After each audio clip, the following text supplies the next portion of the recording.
এভাবে কোথায় যাচ্ছ? এই সাজে কেউ শুভ কাজে যায়? সালমা, এই সাজটাই আমার জীবনে অনেক কিছু এনে দিয়েছে। আজ আমার দুটো টাকা হয়েছে বলে আমি আমার অতীতকে ভুলে যাব? তোমাকে এই সাজ আমি ভুলতে বলিনি। আজ এই শুভ দিনে তোমাকে আমি নিজের মতো করে সাজিয়ে দেব। এসবের কোনো দরকার নেই। তুমি আমার কথা শুনবে না? কি বলছো তুমি?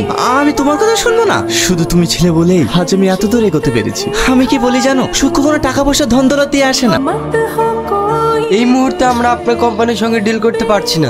কি বলছেন? এটা কি আপনারাই তো আমার কোম্পানির সাথে ডিল করতে চাইছিলেন? হ্যাঁ, চেয়েছিলাম। তখন আপনাদের প্রোডাক্টের কোয়ালিটি ভালো ছিল, আবার দামেও কম ছিল। আর এখন কোনোটাই নেই, তাই আমরা এই ডিলটি বিএনএস কোম্পানির সঙ্গে করেছি। দেখুন, এই ডিলটি আমাদের ভীষণ জরুরি, না হলে আমাদের অনেক টাকা লস হয়ে যাবে, না হলে আমাদের কোম্পানি দেউলিয়া হয়ে যাবে। সে বুঝলাম, কিন্তু আপনার মাল নিতে গিয়ে আমরা তো লস খেতে পারবো না। আরে টনি বাবুজি, আপনার কোম্পানির সঙ্গে এই ডিলটি করতে পেরে আমরা ভীষণ খুশি। আমিও কখনো ভাবিনি যে আপনার কোম্পানির সাথে আমি ডিল করতে পারবো। আমার প্রজেক্ট সব